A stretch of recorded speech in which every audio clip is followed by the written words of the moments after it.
Hi, everyone, and welcome to the Private Practice with Soul podcast. This is the first podcast for counsellors that just don't align with the traditional approaches to business and that want to use their spiritual gifts, talents, and interests to create, you guessed it, a private practice with soul. So, look, leave it to me to provide you with everything you need, including strategies that you can use to increase your income, reduce your workload, and of course, increase inquiries and referrals to your beautiful soul-led private practice. I love it so much. If you haven't done it already, grab your journal, grab your pen, and let's begin. Lovely therapists, welcome to another episode of the Private Practice with Soul podcast. I'm so pleased that you're here today. We are going to be talking about Medicare, and the reason for that is because, as you're probably very well aware, with the next 24 months, the development of national standards for counsellors in Australia is sort of all geared toward getting counsellors onto Medicare. And so I thought it might be helpful to, be totally transparent and honest with you about what Medicare is and what it isn't, because there's a lot of misconceptions in our community, and I just want to make sure we're all on the same page about this. So I'm bringing to this conversation my experience of 20 plus years working in Medicare and working privately as well without rebates. And this is hopefully going to be a very informative session for you. So if you don't have it already, you might like to go and get your Private Practice with Soul podcast journal and a pen. And we're just going to get started. So the way that I'm going to approach this today is I want to explain, the basics of Medicare and go over that for you. And then I want to talk to you about counsellors now, whether or not they should be or should not be accepting mental health care plans, because this is also an issue that people are discussing in our community. So I want to give you some information about that as well. So I'm just going to start with what it is, and then I'll move into my experience of it as a practitioner, and then we'll go into, things to just be aware of as a counsellor. So first off, what is it? So look, it's called Better Access, for short, Better Access to Psychologists and Psychiatrists. But anyway, it's a scheme that the government put in place, I want to say, maybe it would be about 18 years ago now. I remember when I first started working as a psychologist, it had only just come in. Prior to that, psychologists were private fee paying. They weren't on Medicare. They were on other things though, like WorkSafe and victims of crime and things like that. But it took the Australian Psychological Society a long time to really advocate for psychologists and get them onto Medicare. So when did I first start practicing? 97 maybe? Or 95? No, 97, yeah. So around, say, 1995, I think, was when Medicare was first introduced. So I'd have to check for you for psychologists. So it's really not that long in the grand scheme of things, about 20 odd years. And since then, it has gone through some changes. Like when it first came out, we were able to see people 18 times a year. So Medicare works to calendar years, and a calendar year is the 1st of January to the 31st of December. And so we were able to see people 18 times, and that person could get a rebate. So a rebate only applies, a rebate is money back, right? A rebate means money back. Now, if you were delivering services under Medicare and you were not charging your client a gap fee, right, and the client was receiving a service totally free for them, then you got the rebate, right, which back then was like $70. Now it's about $89. It's $88 or $89 for a psychologist. So what was I going to say? I'm just losing my train of thought again here. So you would get that money, and you used to have to process that rebate, and we do it through Huluxy. It's just, you can process it automatically through Huluxy, and you get that $89. Now, it's not great money, is it? And that's for psychologists that have masters and PhDs. It's not for psychologists with diplomas and grad dips and stuff like that, bachelors. So, it's like EAP money. maybe even less than EAP money. So, maybe don't get too excited about that. The other thing, though, the benefit of it, though, for clients is that if you're going to just charge your normal rate, which should be, hopefully you are charging $150. If not, let's have a conversation about that privately because you need to be charging your worth. If you want to be seen as professional, you need to be charging as a professional, and it's not about your worth as a person. It's about the worth of your service, and you all provide valuable services. But anyway, let's say you're charging the $150 as a counsellor. If you were on Medicare and you charged you $150 and the client paid you that $150, the client would then get 90 back, 89 or 90 back, right? So that's the benefit to the client. So the client's still out of pocket, $60 or whatever it is, but they're getting some money back. And that's how it works. And they get that money back every time you deliver a service. Now, if you have a cancellation, the client doesn't get a rebate because you did not deliver a service. So depending on your cancellation fees, which hopefully are 100%, another conversation we can have because there is context around that, of course, but hopefully they're 100%. Your client needs to understand, and it needs to be in your terms or in your consent form or your onboarding, your intake, whatever it is. They need to understand that they don't get any money back for appointments that they haven't attended. So you need to make sure, there's just a little bit of admin stuff there. But anyway, this is how it works. And now it's not 18 sessions. Now it's 10. It's dropped back to 10. So there were extensions through COVID. Those extensions are no longer in place. Now it's back to 10 sessions. So they can have 10 sessions between the 1st of January and the 31st of December. Okay. If they don't use all of those 10 sessions, they do carry over. The unused ones do carry over into the next calendar year. And a referral you need to have a referral from a GP. And I'm going to go into that in a moment. It needs to have a whole bunch of stuff on it. And that referral letter doesn't expire either. Okay. So anyway, there are different item numbers. So when you want to work on Medicare, you have to apply for a provider number. And you need to have a provider number for each location that you work at. So working from home, even if it's online, is considered a location. And then if you go and work at therapy rooms somewhere else, that's considered another location. So you have a provider number for each different place where you work from. And you also have a different item number for the different types of services that you provide. So you will be given a list of these, and you can Google them at the moment. I mean, you're not on Medicare yet if you're a counsellor, but you can certainly go and have a look at what the current ones are. But it's like short consults, long consults. So they all have different item numbers, okay? And your practice management software. So I just refer to Haloxy because it's what I use, but there's Power Diary and Clinico, all those sorts of ones. I don't know if Splos uses Medicare numbers yet. They probably wouldn't if they're not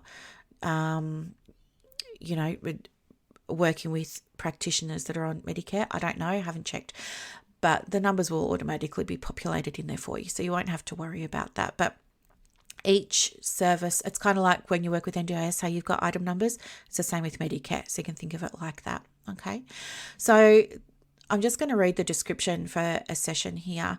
Let me go back. No.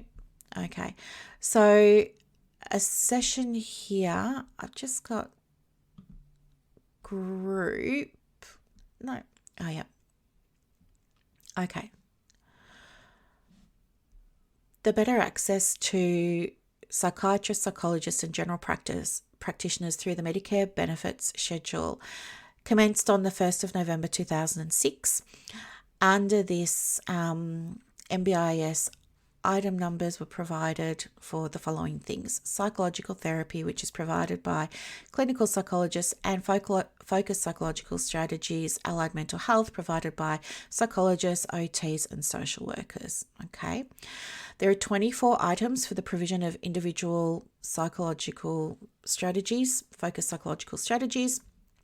that are delivered by a psychologist, for delivery via video conference and phone by a psychologist, by an OT, by phone and video by an OT, and by a social worker, and by phone and video by a social worker. All right, so make up the 24. Okay, referrals. Services provided under focused psychological strategies don't attract a rebate for your clients unless the referral was made by a doctor or a medical practitioner who's managing the patient under a GP mental health treatment plan. A referral has been made by a medical practitioner who's managing the patient under a referred psychiatrist assessment and management plan, or the referral was made by a psychiatrist or a pediatrician. Now, Medicare rebates are available for 10 individual mental health services in a calendar year. The services may consist of GP or medical practitioner focused psychological strategy services and or psychological therapy services delivered by ClinPsychs and or focused psychological strategies delivered by everyone else, so psychologists, OTs and social workers. Patients can also get an extra 10 claims per year for group therapy. So thinking about your business model, over the next, say, 5 years, counsellors, you might want to start thinking about running or planning or preparing for the delivery of group programs. It's another idea for you. Okay. Where the patient has already received the maximum number of services under that referral per calendar year, they may be eligible for primary health networks, PHNs, funded psychological therapies if they meet the relevant eligibility criteria. So there are PHNs sort of around the country. You can find out if you have a PHN in your area and the details for it just with a quick Google search. So service and length type is services provided must meet the time period of the item number. So if you're using an item number for a short session, so a short session just means a minimum of 20 minutes. A long session means a minimum of 50 minutes. Okay. And you're only allowed to use the following interventions. So psychoeducation, including motivational interviewing, that's the first one. The second one is CBT. The third one is relaxation strategies. You can use progressive muscle relaxation and controlled breathing there. The next one is skills training. So problem solving, anger management, social skills training, communication training, stress management, and parent management training. Or you could deliver interpersonal therapy, especially for depression. Or you could deliver narrative therapy for Aboriginal and Torres Strait Islander people. Or you could do EMDR if you're an EMDR practitioner.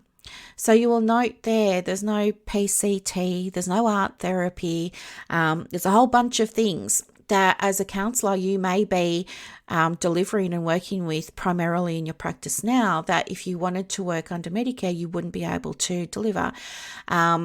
If you were charging your client and the client was getting a Medicare rebate and you were using a service that wasn't one of those ones I just mentioned, you'd be committing fraud and you'd get into big trouble for that. So just bear in mind that there are restrictions around the types of interventions that you'll be allowed to use. So if you do want to work under Medicare and you don't have training yet in CBT, you would need to go and get training in CBT if you're going to use that intervention. If you don't have training yet in progressive muscle relaxation or controlled breathing for teaching people about relaxation, now might be a good time to put it on your PD calendar to do this training over the next 24 months.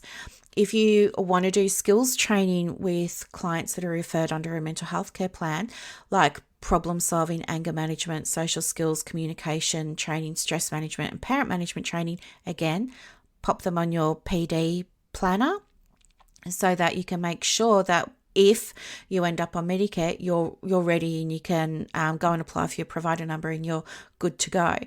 And same with EMDR, right? So course of treatment and reporting back to the referring medical practitioner, your client can have 10 sessions with you in a calendar year.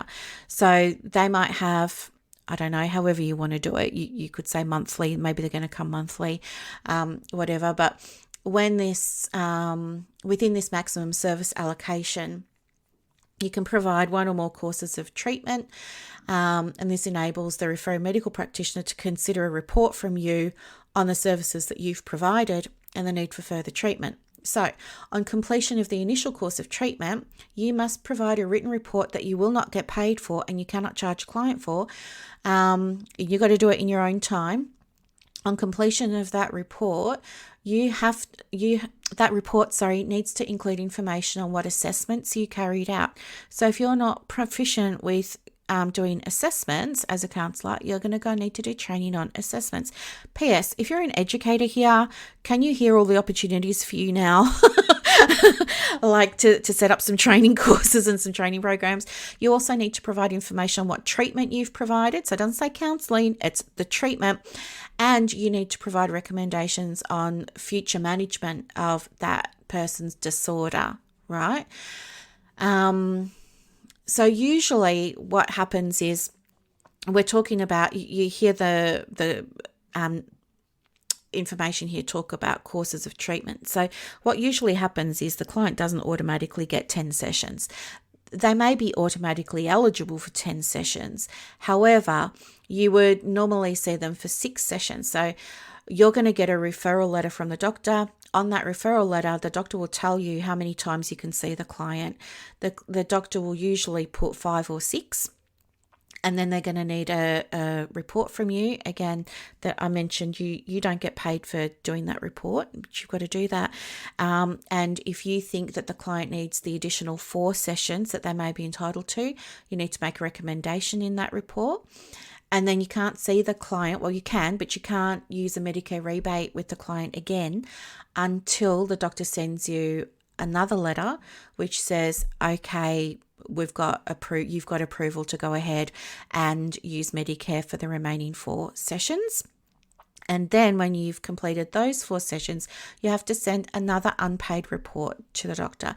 Now, the reason I'm saying it's unpaid is because I want you to understand when you're doing counselling and you're not on Medicare, you can charge for everything. You can charge for your phone consultations with doctor or any other involved practitioners. You can charge for emails, you can charge for letter writing, you can charge for reports.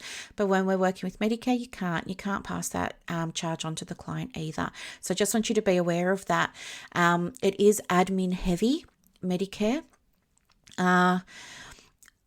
What else do I want to share with you here? I'm just doing a quick scan of the Medicare website and pulling out the salient points for you.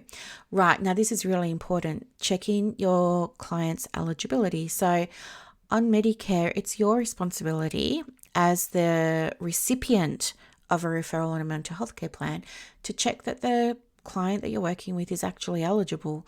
Now, I know it kind of sounds like, well, shouldn't the doctor have done that? And maybe we should make the clients responsible for that and things like that.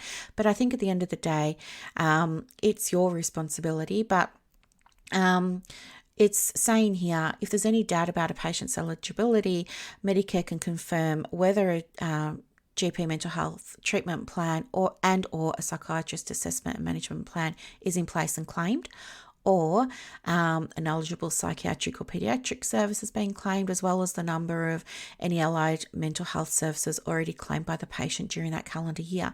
Now, this is so important because I remember when I was working under Medicare, I had a room, as you know the story, I was renting rooms in big bulk billing practices, and you never knew who was going to show up on the day. And there were instances there where I was delivering services to clients and the medical centre were doing the billing, and they would pay me, and they would, on my pay, they would deduct 30% for the rent of the room. And then they would just give me the balance. But I never knew who I'd been paid to see and who I hadn't been paid to see. And there was one time, and I never thought to ask, right? I just trusted that I was getting paid for everything and everyone. Turns out, no, I wasn't. and it caused big problems. I was underpaid $18,000 at one place, which is why I left that place. And that's all my own fault because I never asked for a breakdown of, these are the clients that I saw last week. These are their names. Who did we get the rebates for? Who didn't we get the rebates for? That was my error. And I'm sharing it with you now so that you know, please, if you are going to work under Medicare and the medical centre is going to do the billing for you, which they will usually, and they're just going to pay you a lump sum each week less your rent, please ask them for, it's called a batch summary. Ask them for the batch summary so that you can see for yourself who you've been paid for. As I said, I never did that. I just trusted, I don't know, sometimes I'm a bit naive and I like to see the good in everything and everyone, and I live in my own sort of world where everything's nice and beautiful and blah, blah, blah. And I never, anyway, you know what I'm trying to say. But what ended up happening was there were many instances where doctors had given me referrals to see people, but those people had already had multiple sessions of counselling with somebody else. And so they'd exhausted their rebates, and it meant I never got paid. I did a whole bunch of work with clients and I never got paid. And I did do things like I would say to the client, have you seen a psychologist this year? Or have you seen an OT or a social worker this year on a mental health care plan? And the clients would say no, like that. And they'd sign a piece of paper to say no. And I would just believe that. I never thought to check because do you know what? If you're going to check every single new referral, you're going to be on the phone to Medicare a lot, and there's more unpaid time and stress, and it's taking away time where you could be on the couch with a client. So anyway, it's really important that you understand whether or not somebody's got sessions still available. So they get 10 rebates a year. Find out. You're going to have to do the work. If you have a virtual admin, like I used to use One Point Connect, I think they're based in Brisbane. They were amazing, but they can, if you can get reception, or you can get your admin person, even if they're virtual, you can get them to ring Medicare on your behalf, as a proxy for your practice, and find out as new referrals come in, does Joe Blow have a treatment plan in place, yes or no? And if so, how many claims has Joe Blow already made this year? So Joe Blow might come in for the sessions thinking that he's going to get 10 sessions, but if he's already claimed 6, he's only going to get 4 with you. Or if he's already had 3 with a psychologist, didn't like that psychologist, now is coming to you, he's only got 7 left, right? You need to know that. And it also means too, just an aside, I would recommend you update your consent form to say in situations where you have exceeded your rebates, I was going to say rebatable sessions, where you've exceeded your annual rebates under Medicare, better access with your treatment plan, you agree to pay privately, right? Or whatever, but have a line on there to cover yourself. So there's numbers. If you need to find out the eligibility, and maybe you're a psychologist, a social worker, or an OT listening to this now, but the phone number is 132 150 to check the information. You can call 132 150. That's the number for providers. Or if you want your client to do the heavy lifting, which I don't recommend, you can give them this number, 132 011. 132 011. Okay. The patient won't be eligible if they've not been properly referred and a relevant Medicare service provided to them. So this is really important. So if they haven't been appropriately referred, I'm going to talk with you about referrals in a moment. But the second part of that, and a relevant Medicare service has not been provided to them, that means if you get audited by Medicare and Medicare learn that you provided a service that was not included in the ones we spoke about previously, you will be responsible for repaying to Medicare all of the rebates that client had with you in that calendar year. So it doesn't matter if maybe it was you did, I'm saying play therapy or art therapy.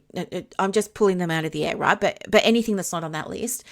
But even if you saw the client 10 times and it was one occasion you used play therapy or art therapy, for example, it's not that you're going to have to repay Medicare the rebate for that one session. You're going to have to do it for all 10 sessions. Okay, that's the rules. And I know this because even though I'm not a psychologist now, I still provide Medicare audit support to psychologists, social workers, and OTs. And we go through this whole process. And the last audit support that I provided was about 6 weeks ago. And so I am across this. You have to repay not just for the session you stuffed up, but for all the sessions that there was a rebate provided. And you cannot then go back and say to the client, oh, hey, Medicare told me that I had to repay them all the rebates because I made a mistake in how I was treating you. So I'm just going to give you the bill for that. You're not allowed to do that either. Not ethical. Can't do that. So you lose that money. All right. It's important that you know this. Okay.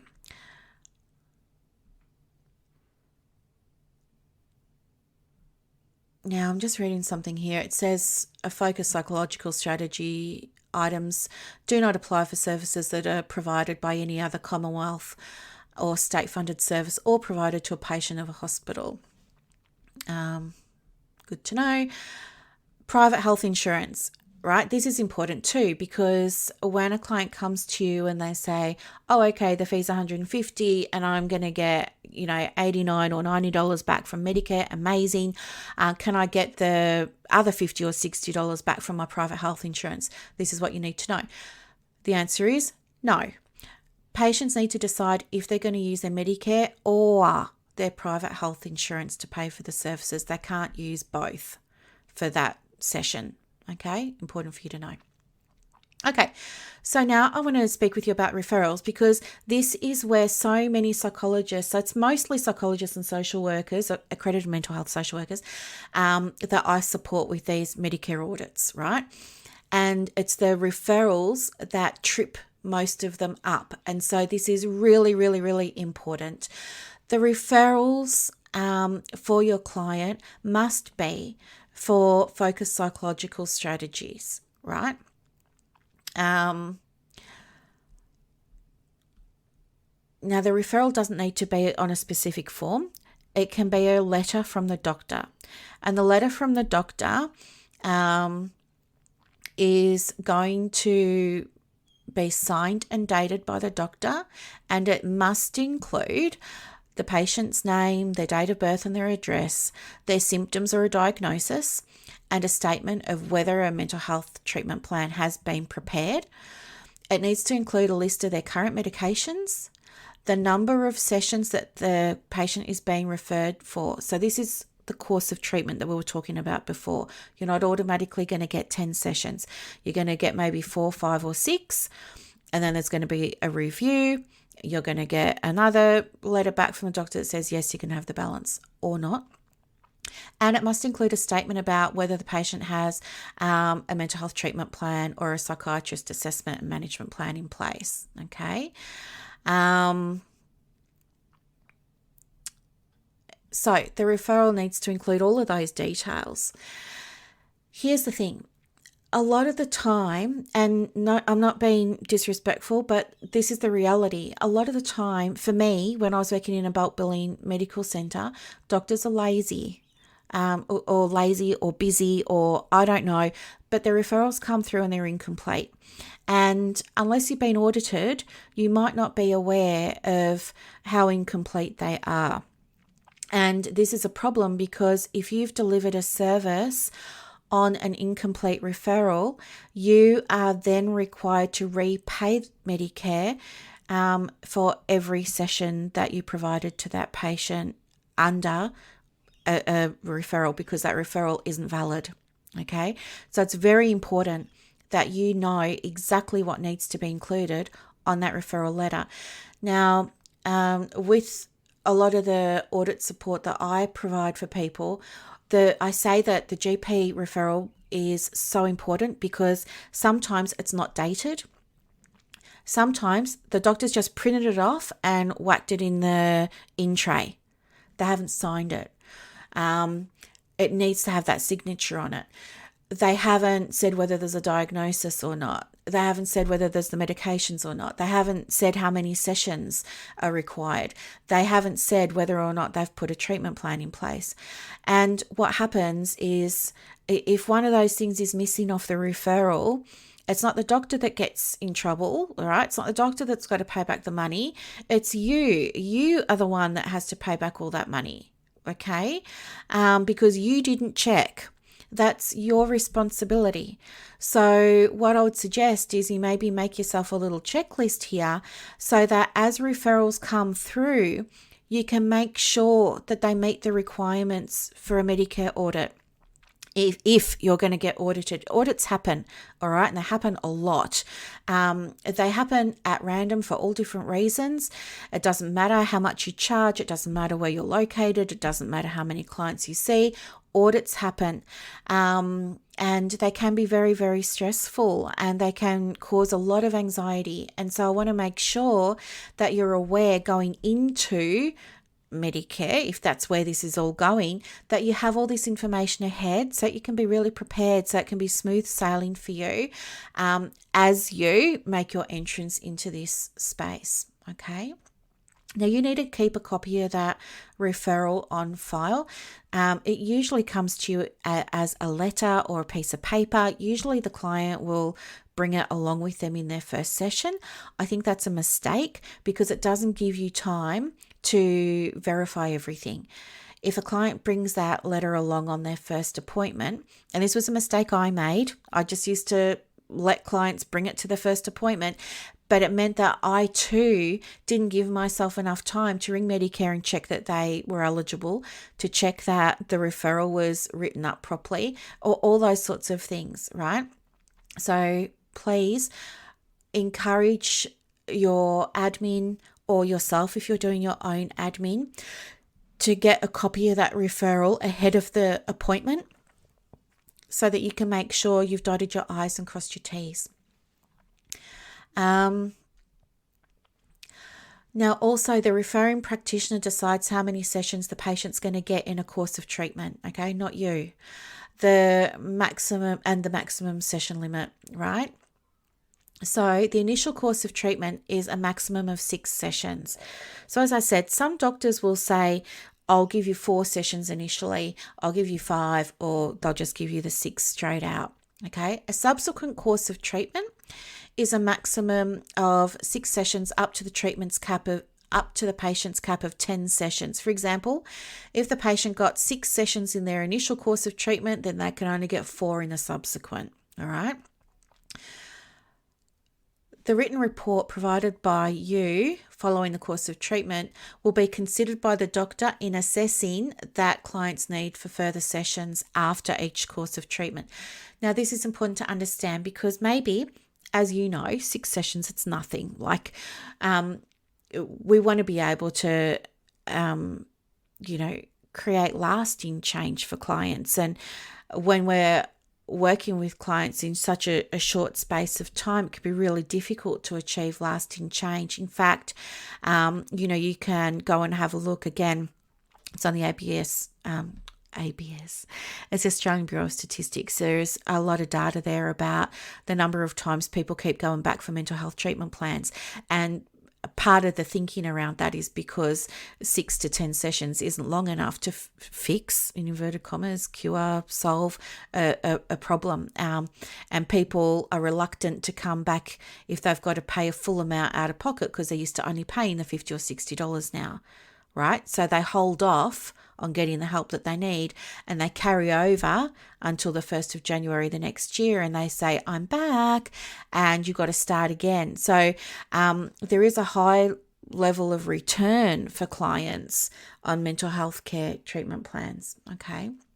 And just something for you to know. Okay.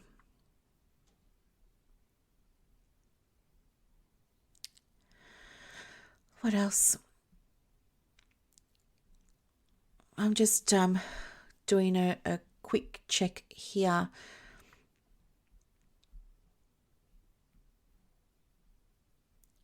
Continuing professional development for OTs and social workers. So if you're an OT or social worker, you're required to complete 10 hours of focused psychological strategies, CPD, annually. So that's important to know as well. It doesn't say anything there for psychs on this page that I'm looking at. So a few important things for you to be aware of. Like, can you see there are advantages for clients on accessing Medicare because it's going to be more affordable for them. However, it can also be quite limiting.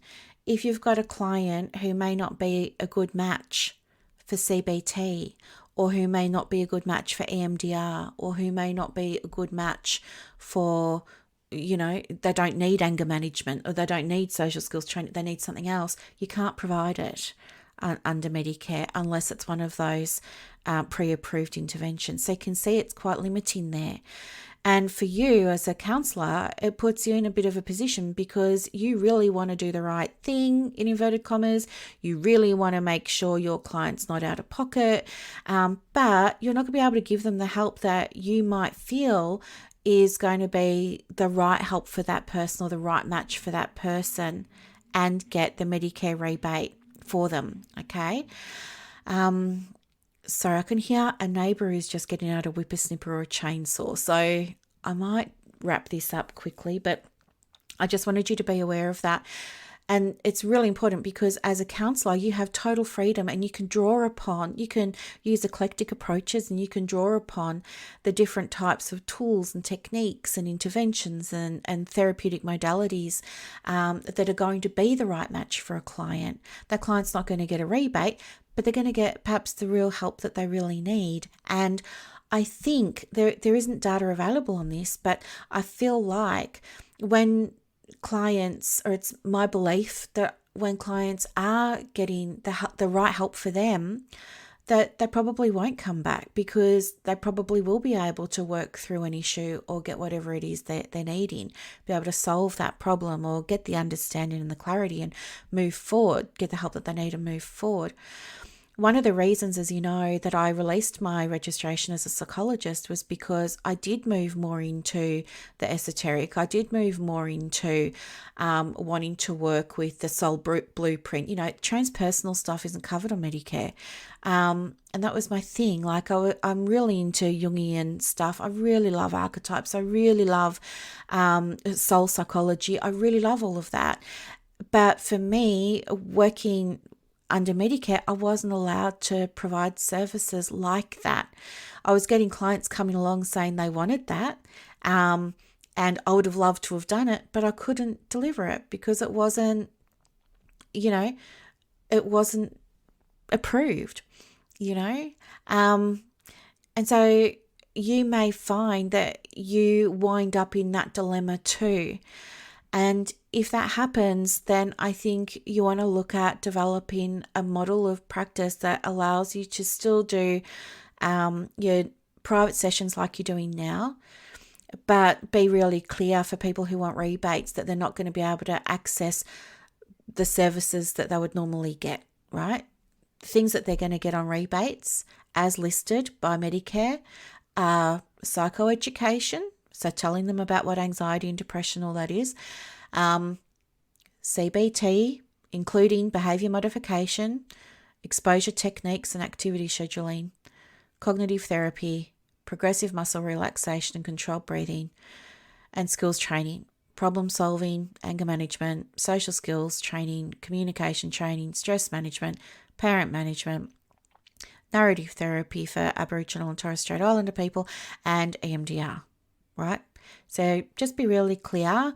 If it does come to the point where we're on Medicare, be really clear on your counselling website what they can get under rebatable sessions, and also what they can get with seeing you without rebates, and let your clients choose what's going to sit best for them in consultation with their doctor, and yourself, of course.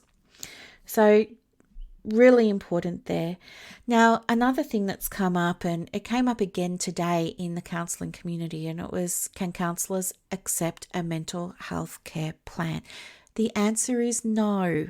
No, no, no, no, no. And the reason for that is because a mental health care plan, as you can see here, requires that there's been an assessment made by the doctor, that there's been a diagnosis made by the doctor, that there's a list of medications, that there's, a course of treatment recommended or required or requested by the doctor, that the doctor's made a decision that this person is going to need, and the doctor will list this usually on the referral.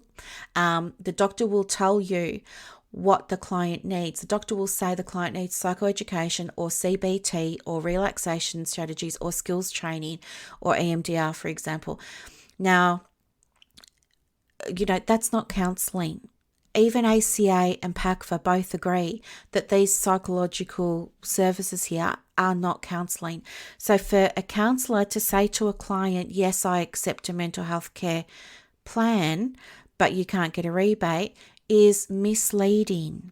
It's misleading to the client. The client believes that they're going to get what's on that referral. They're not there for counselling. They're there for short, sharp treatment interventions listed on that plan. Also, it's misleading because the doctor has determined that it's a psychologist or an accredited mental health social worker or an OT that is best positioned to support this client given this client's history, which you're not aware of, given this client's background, given this client's needs, etc., etc., etc. And so by you saying, yes, I accept the plan, but I can't do the rebate, again, it's misleading because a client's believing that they're getting the right help and they're not. You provide a different service, and you could leave yourself open to being reported to places like HCCC, for example, for misleading a client. Now, part of the reason that we're going to be moving into national standards is because under Medicare, and it's not only Medicare, but under lots of different things, funding things, a big push is happening and has been happening to protect the public from dangerous practitioners or practitioners behaving dangerously. And that means practitioners that are providing false and misleading information, practitioners that are operating outside of their scope of training and expertise, all those kinds of things.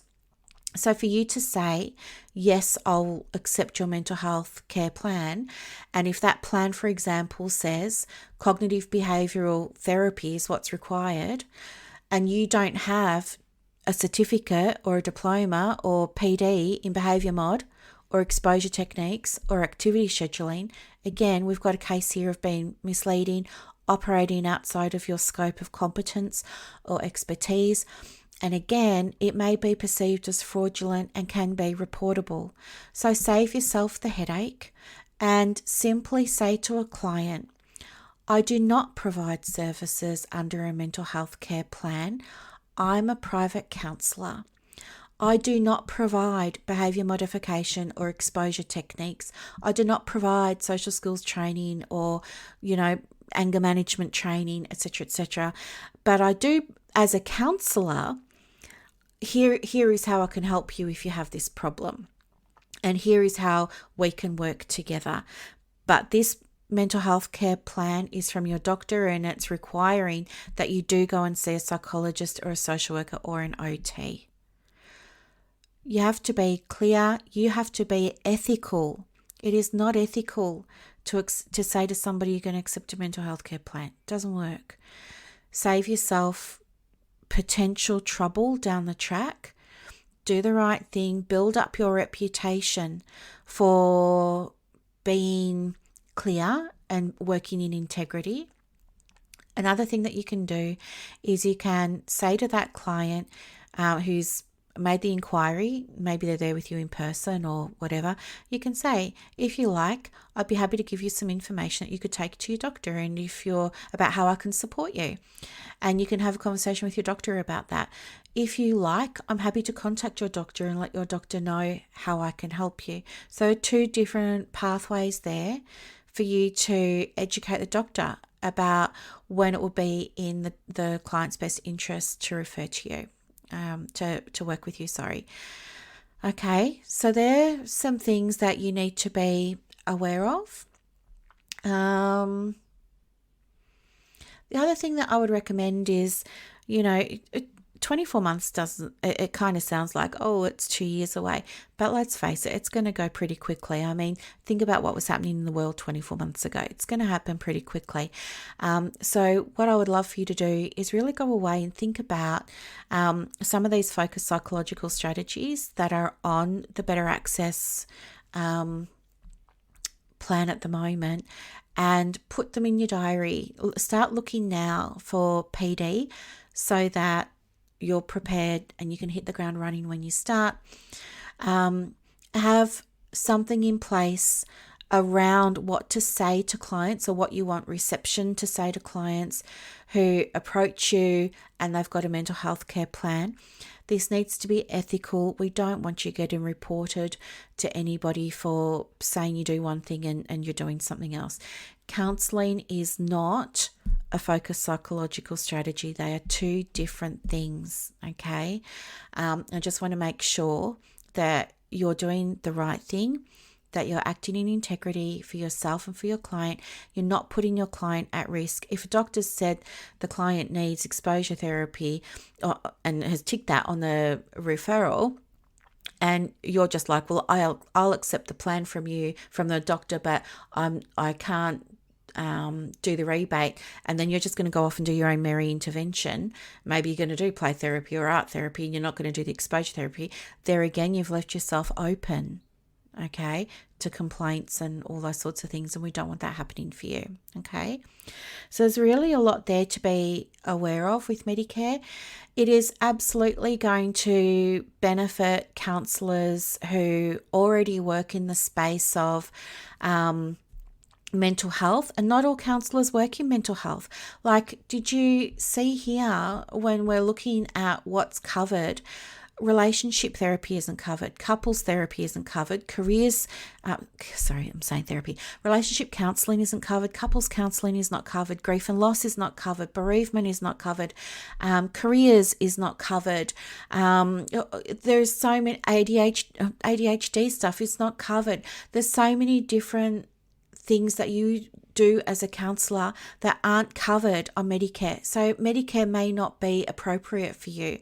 So is there any benefit in you being part of a membership organisation that's pushing for Medicare, and it's going to make you jump through scientific hoops and stuff like that if it's misaligned with how you practice and what you do, right? You can still work as a counsellor without having to jump through those hoops, and you'll be able to still do the work that you really want to do. So just be aware, be really aware, keep yourself informed. I noticed the ACA are saying at the moment, they're really big on only come to the ACA with your questions, don't go anywhere else, only get your answers from us. I really feel like there are so many places you can get your information from, and I disagree that you need to rely on one place only. And the reason that I say that is because of what happened with all of us psychologists with the APS. We made that mistake of only relying on our peak body to give us information, and we were grossly misled, and there was court action and, all this sort of stuff that happened as a result of that. And the stuff's still ongoing today, as I understand. Around that, and we ended up with making a real mess of things because we were not informed. We solely and wholly relied on our peak body. I share this with you not to disparage APS or what happened, but to make you learn and not make the same mistakes that so many psychologists made of just trusting our peak body.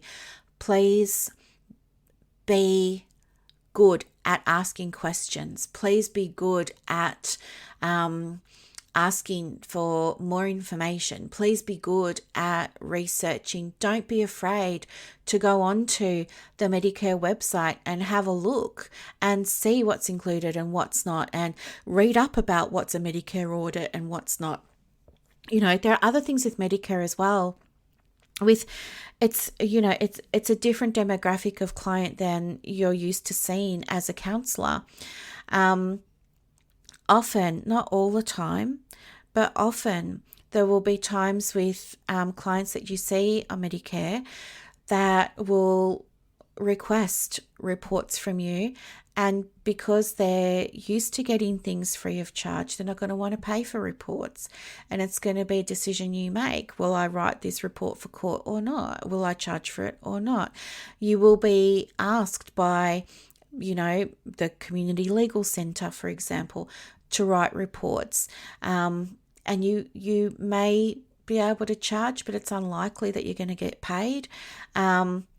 And you're going to feel perhaps pressured to deliver free services, and you don't have that same pressure when you're working privately as a counsellor. Okay, it's different. Client groups have different client characteristics and different client needs and different client requirements, and you need to be across those and aware of those before you start delivering services in that space. So that's why I did this episode for you today. I would really love for you to, if you do have questions about Medicare and what it's going to mean for you as a practitioner, I would love for you to email your membership body, whether it's PACFA or ACA or someone else. Contact them and ask. You've got nothing to lose and you're not going to get into any trouble, but certainly asking a question of, will I still be able to use this therapy if we're on Medicare? I think that's a really important question for you to ask, because you've built a career around your niche, or you've built a career around a particular modality that really aligns with you.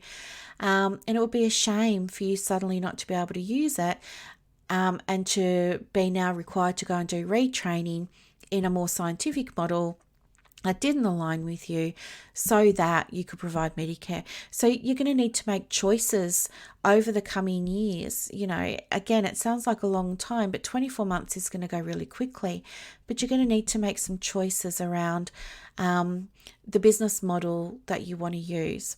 For me personally, Medicare was wonderful when I was first starting out. It did fill my diary. However, it could have very easily led to burnout, because I found that because I wasn't charging my clients, I did need to book high volume of appointments to be able to pay myself and my overheads and stuff like that. So there was that to consider.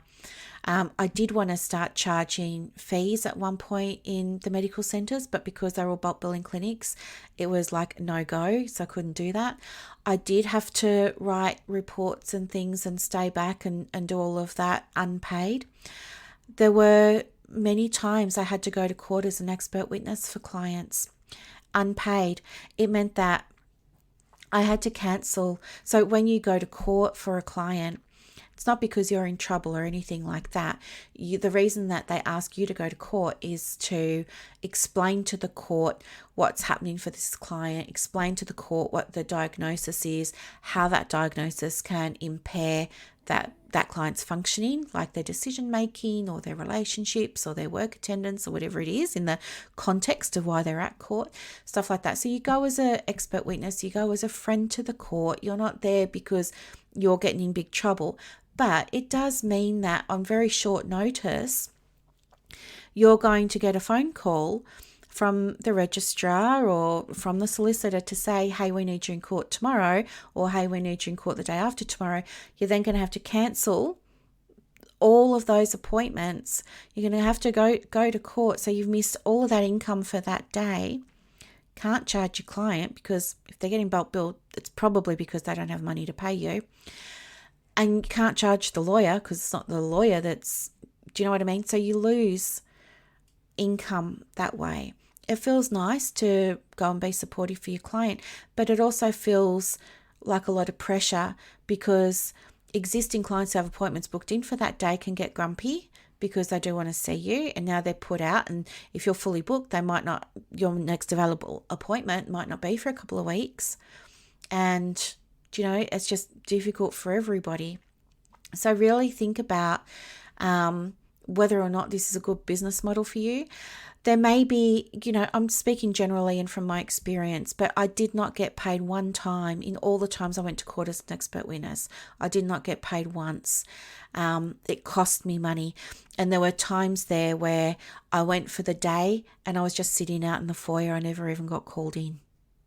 I was just sitting out there in my pencil skirt with my little blouse and my jacket, my little suit jacket and my little briefcase and my iPhone, and I was just scrolling through my iPhone, stressed the whole time because I was worried about people I wasn't seeing, but also because I was worried about when am I going to get called in, what are they going to ask me, stuff like that, all the things.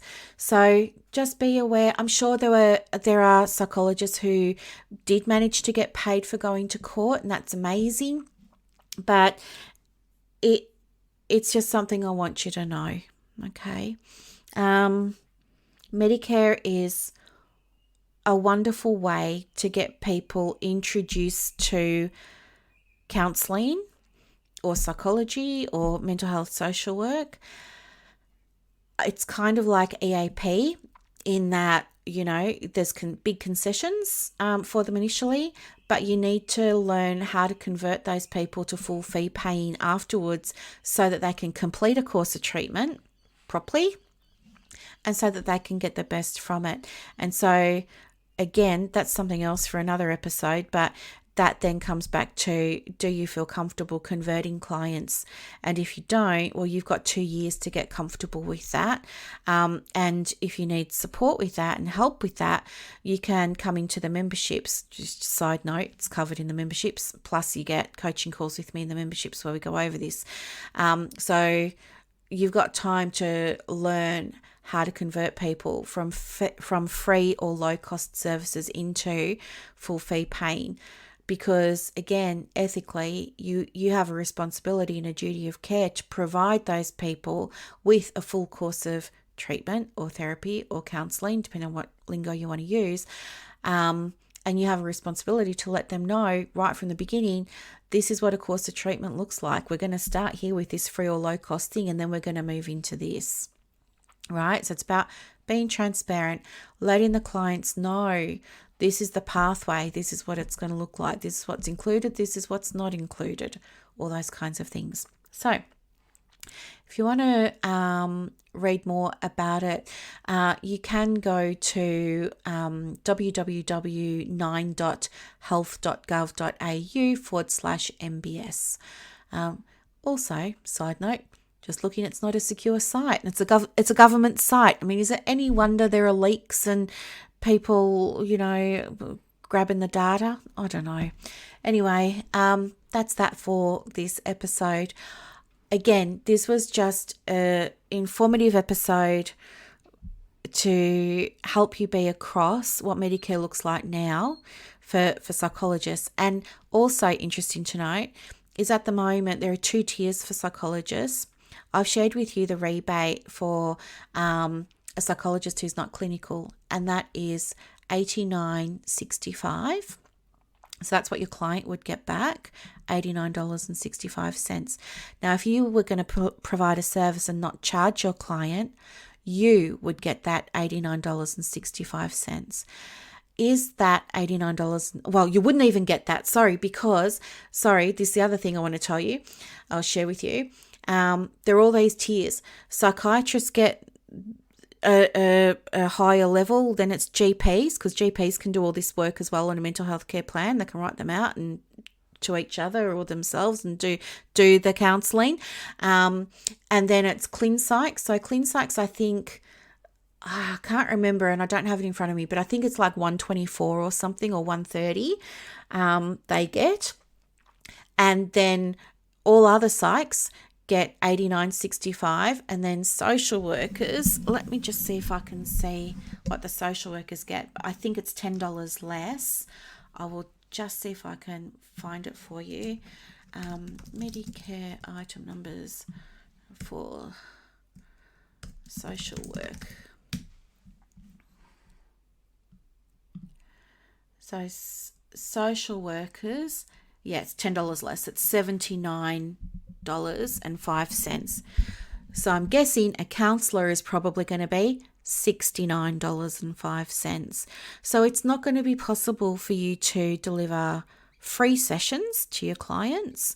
I mean, you can, and of course, if you have a business model where you're already profitable and you've got regular stable income coming in and the practice is established, you want to do some pro bono sessions, you can.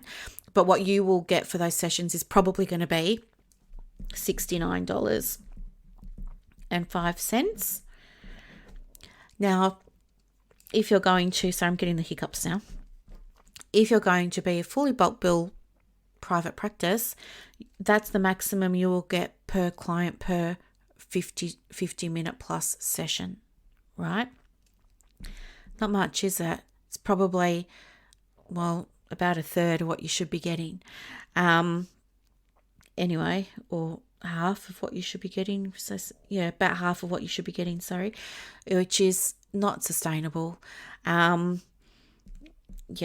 So even if you were charging the recommended fee, my recommended fee, which is $150, and the client was getting $69 back, the client is still going to be out of pocket. Sorry, I'm just going to bring up my calculator because I don't want to do it wrong. It's okay. Hey Siri, $150 minus $69. It's $81. So the client is still going to be paying you $81, right? They're still going to be out of pocket that $81. Just interesting to know.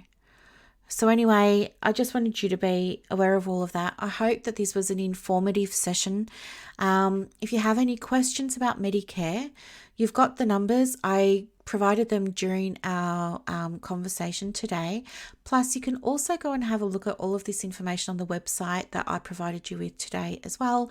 I think it would be a really good idea for those of you that do align with Medicare and you do want to deliver, exposure therapy and CBT and relaxation strategies and anger management and stuff. If that's what you really want to do and that's aligning for you, but you don't yet have PD in those things, I would definitely go and get them, because if and when you get audited, it's going to help you to demonstrate your scope of competence, because again, you can't be working outside of that. And same for things like, of course, EMDR. So do go, and if it does align with you, start making a plan now of what services you want to provide, like whether it's psychoeducation or motivational interviewing or any of those, and go hunting now for courses and get this PD done now so that you won't have to worry about it when the time comes. I am putting together a Medicare information pack for counsellors. So if you feel overwhelmed by all of this, please don't worry. I will make everything very simple. I will include some checklists for you so you don't have to create them. I'll put all of this information in table form and stuff like that, so it's really, really easy for you to follow.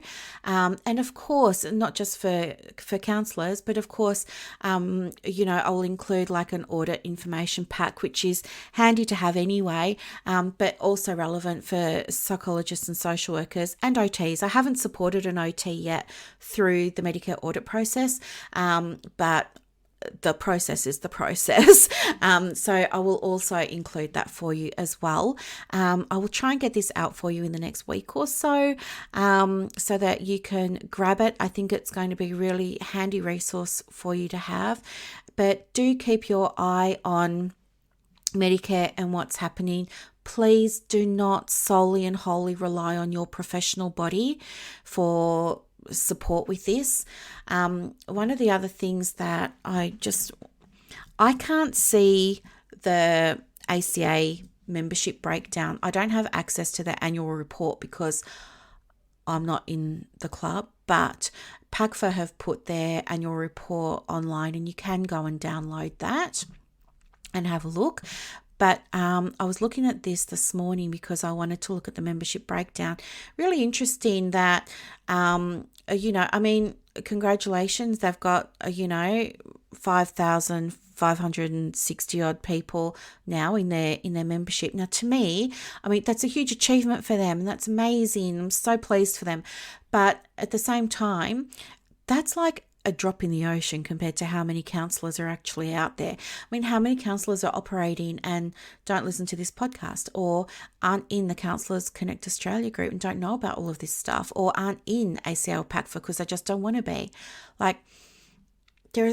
To me, it just feels like this is a drop in the ocean.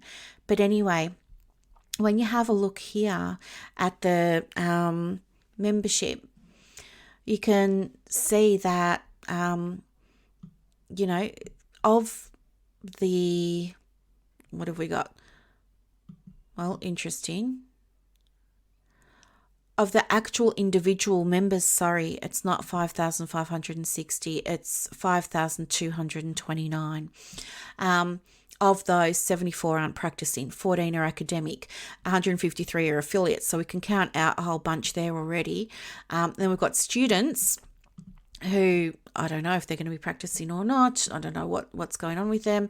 Then we've got new grads, and then we've got provisional, and then we've got clinical. So clinical, I imagine, is PACFA's like fully registered, you're good to go, you can, off your trot sort of thing. They've only got 1,619 members. Now, again, it's well done to them for getting those numbers. That's huge. It's great. I wish I had 1,619 members in my paid memberships. I don't yet. So I know the work that goes into getting that. But I guess my concern is if there's only 1,619 members that can do this work, are they really representing everybody? Do you know what I mean? And of those 1,619, how many actually want Medicare? And of those 1,619, how many actually want to be under national standards? And of those 1,619, how many want to be regulated? I don't know. It's just interesting. But I'd be really interested to know what the ACA's membership breakdown looks like. Again, these are such small numbers when you think about the counselling community in Australia, and it includes counsellors, I know some people in ACA and PACFA won't like this, but psychologists do counselling. Not all psychologists, but many of them do counselling. Social workers, even if they don't have the accredited mental health counsellor, there are still some social workers that are doing counselling. Pastors, so I'm talking like religious pastors here, they do counselling. Wellbeing teams at schools do counselling, but they're not likely to be in PACFA or ACA, but they're still providing counselling. So there's so many people doing counselling who may not be calling themselves counsellors or who may not be in one of these memberships or I just feel like, I don't know, I just want to make sure people are fairly represented. And this now is, while these national standards are in the throes of being developed, I think now is the time for you to raise your voice, raise your hand, ask the questions, go to Philip Armstrong, go to Joanna DeWeaver, go to whichever membership you're in and ask the questions. And you know what? You can also get under freedom of information if you are aware that your membership body has been having meetings with government departments, you're entitled to the transcripts of those meetings, okay?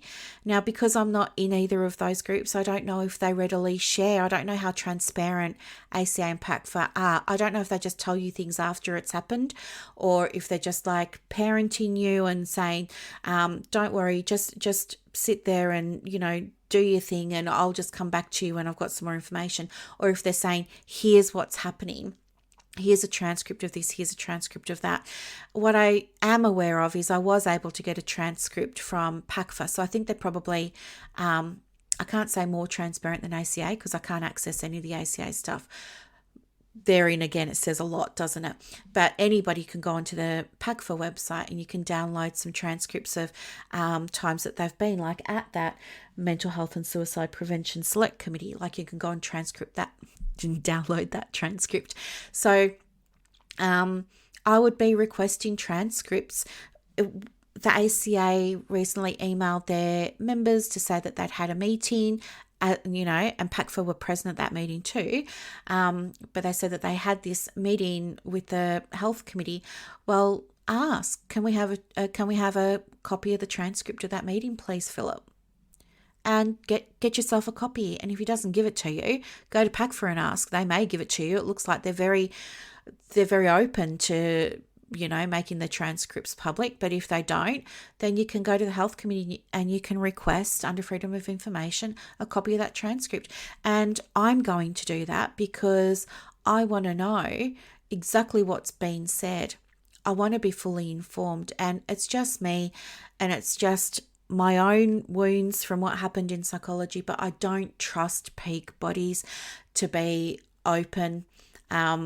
Yes, I'm saying what happened with the APS is going to happen with ACA and PACFA. It's my own stuff I need to work through. I know that, but I would rather be fully informed than not informed. So yeah, I'll be requesting a copy of that transcript, and when I get it, I'm happy to share it in the Counsellors Connect Australia group. But if you want a copy as well, there's nothing stopping you from just writing to the ACA or giving them a call and requesting a copy of that transcript from the meeting that they had last week. It'll be there. It'll be readily available, and they should just be able to flick it to you via email if they haven't popped it on their website. And again, as I said, if they don't give it to you, you can just ring the health committee and request a copy, and they'll certainly send it out to you. In which case, if you do get it, please read it properly. Please read it with a critical eye. Ask yourself questions like, what does this mean for me? What does this mean for my practice? What will this mean for my clients? Make notes, highlight things, make notes, ask questions. Because once this all goes through and national standards are in place, you can't undo that. There's not going to be any turning back. So get all the information you can now. Ask the questions you can now. You have a voice now. Now is the time to use it, okay? Now, also, just before we finish up, somebody was asking me in the group today, have we heard back from Philip or Joanna yet about coming into the group to do a Q&A with our members and answer any questions? Neither of them have responded to that request, which is a little bit disappointing, isn't it? Two industry leaders declining to speak with us. Well, not declining, but not replying. So hopefully they'll get back to us in the next week or so.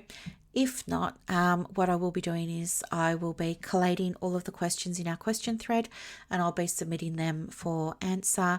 And we're just going to take it one step at a time. If we get no answers from either side to our questions, well, I think again that should be that's a red flag, and yeah, we'll have to look at next steps from there. But hopefully we're going to see some transparency during this important time in our community. So this is your time. If it's not about being rebellious, it's not about causing trouble, it's not about anything like that. This is about you having all the information you need at your fingertips to decide whether or not you're going to continue your membership with these organisations, or if you're going to want to be with an organisation that's pushing for Medicare does align with you or not, or do you need to go somewhere else, or what national standards are going to mean for you. Okay, so yeah. If you want to discuss this further, of course, jump into the Counsellors Connect group. The group is so good at the moment. That's something else I wanted to share with you. Given the highly contentious and sensitive nature of everything that's happening in the community at the moment and the posts that I put up last week, I have been just blown away by the level of professionalism between the members of the CCA, the Counsellors Connect Australia, in terms of approaching this. I know that especially for members who have diploma qualifications, this is an especially concerning time, a worrying time. But I just want to acknowledge that everybody has just handled themselves so well. I mean, you can go back through the question and answer thread there and you can see sometimes there have been instances of people having different perspectives and different opinions, but they're discussing things nicely and with respect. And there's no more of that bullying or the negativity and that harassment and all that. That seems to have gone, and it has just opened the door to a more rich, a more valuable conversation. And remember too, in our group there, we have over 6,300 members, and in any given week, over 5,800 are active. That means that they come in and they read and they engage and they look at what's going on and stuff like that. But many of them are silent members as well. So I think it's just wonderful that we're now moving into a space where we're behaving as professionals. We can have professional type conversations, even though they may be, having a lot of potential to be emotionally charged. But we can have these conversations now, and it's going to move us forward together as a community, right? Irrespective of if you're with ACA or PACFA or ASW or not with anyone or whatever, we're all doing counselling. And many of us are counsellors. We are the counselling community, right? And we are the big voice here, not PACFA or ACA. It's the big community of counsellors. We are the voice here. And it's by us coming together and having these discussions that we get to influence what's going on. And by having these types of conversations be so respectful and be so value packed, it really helps us guide how we want things to go down the track. And you know what? It might be that, as a community, we're happy to support PACFA, or as a community, we're happy to support ACA or none or whatever. But there's strength in our community, and the strength in the voice that we have, okay? And I don't know, I'm even thinking as I'm sharing this with you out loud, and it's just stream of consciousness talking here, but, we have more members in our group than PACFA have in theirs. And in my community, I've got more members than PACFA and ACA combined. So it may even be possible that if, as a community, we decide that we're not on board with where PACFA and ACA are going with this, maybe as a community, we write a letter to the health department, or we do our own thing and we express our own concerns and we say, hey, we don't align with either of these at the moment. We are the counsellors and this is what we propose, or this is what we suggest, or this is what we recommend. There's certainly scope for these conversations to be had now.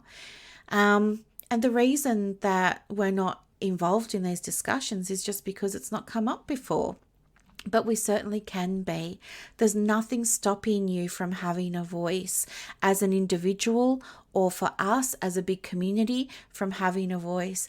As an individual, the way to have a voice would be to submit in writing an email or a letter to the health committee saying, I don't align with PACFA, or I don't align with ACA and this is why, or that's why, or and putting in your suggestions. You can submit suggestions. The health committee will listen to them. The health committee will read them. The health committee will receive them and acknowledge them. And you can submit suggestions yourself as an individual counsellor, right? About your thoughts on the national standards, your concerns, your recommendations. You can do that. There is nothing to stop you from doing that. And in fact, I would encourage you to do it, because if you stay silent, it's just going to be these two that steer the ship.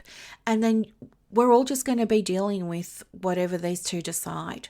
These two I'm talking about, PACFA and ACA being the influential ones that are coming together here. So, yeah, I just wanted to share that with you, because I know there are some of you who are feeling powerless at the moment, but I want you to say, no, you actually have more power than you realize. And this is an opportunity for you now, especially now, while this committee is getting set up and they're exploring everything.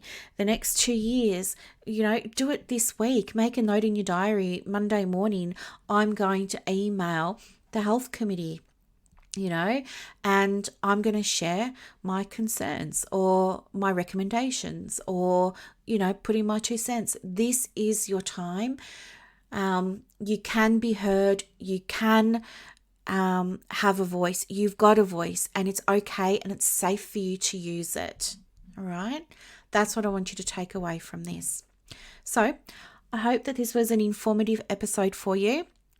I know it went on a little bit longer than normal, but I felt it was just really, really important to share this with you. And as I said, if you have any questions or discussion points or things you want to raise, please come into the Counsellors Connect Australia group and do that. If you're not in the Counsellors Connect Australia group yet either, I would love for you to come along and join. It's easy to find. We're just on Facebook. And yeah, keep informed. Even if you perhaps want to be in the silent audience, that's totally fine.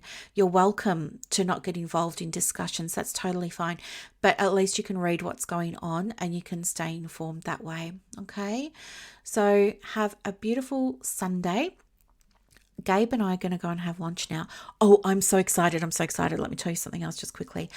I got Gabe and I a love seat. I know I needed to replace the desk chair for my study because it's on casters and I'm on carpet and da. But anyway, and I was just like, yeah, I want to get a chair. And then I was looking at Gabe and I was just thinking how much I love him.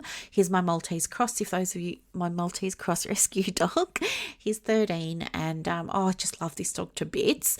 And I was looking at him and he was giving me like a message. He was communicating with me telepathically, I like to think. He was like, Mum, get me a chair that I can get on too. So I was thinking, what do you call those chairs? Like, I don't want to get a sofa. I've already got a couch. Like, what's a different type of chair? And then I was like, oh, I think it's called a love seat. So I looked up love seats and now I've bought a love seat. I'm so excited because it comes in 4 days and I've got to assemble it myself, which is a little bit concerning because I'm not great with, well, I'm sure it's not flat pack. I'm sure I'm just going to have to screw in the legs. That's it. I think I can manage that. But yeah, that's going to be so cool because then when I do my videos for PP 101 and the Inner Circle and Digital Product Success Hub and all of that sort of stuff, Gabe will be able to be on the couch with me and it's going to be so great. And you'll be able to see him and he can see you. And oh my gosh, he loves watching TV. I don't know if I've shared this with you either. It cracks me up so much. Like, at night, I'll be watching TV and, my mum lives with me because I look after her, as you know. So my mum and I'll be sitting there watching MasterChef or something like that. Gabe loves MasterChef, of course, because he loves snacks. So, if my mum and I are talking and it's bothering Gabe, Gabe will get up and he'll walk from where we're sitting to over right in front of the TV and he'll make a real production of like having to move up to TV so he can focus and listen over the top of our talking. But Gabe's favourite shows, he really loves MasterChef. And he really loves anything with police in it. So he loves Line of Duty. And he really enjoyed Blacklist. And the other thing that he really enjoys, which is just so disgusting, is he really loves watching the Dallas Cowboy cheerleaders. So there's a series on that shows you about DCC and how they get all the new cheerleaders to apply, and they've all got to do their dances and everything. Oh, so gross. Gabe gets right in front of the TV and he stretches his neck forward and he's fully ogling the women. I'm like, oh my gosh, this is so embarrassing. But anyway, you'll get to see Gabe. Hopefully, he can get up on the love seat. I'll pick him up, obviously, and I'll get a little blanket because the love seat is white or cream or something, because everything in my room is white or cream because I went for a boho theme. So I've got lots of foliage and plants and things like that in here. So I'll get a little blanket to protect the thing and a cushion for his little back, and hopefully he can just have a little sleep, or he can pop up and say hello to everybody now that he knows how to watch TV. So yeah, I'm really excited to get that. Fun times ahead. One of the perks of working from home, really, isn't it? Okay, well, have a beautiful Sunday. I'll say it again, and I'll see you inside the group. Thanks for listening to another episode of the Private Practice with Soul podcast. Bye for now. I hope that you loved this episode as much as I loved putting it together for you. To get more resources to help you in your private practice, head over to Instagram. My handle is @theprivatepracticecoach. And also, if you want more inquiries and referrals for your business, let me know. I have a program called Clients on Demand that opens every quarter, and I can absolutely get you some information for that as well. You are doing an amazing job. Thank you for sharing your gifts with the world. Bye.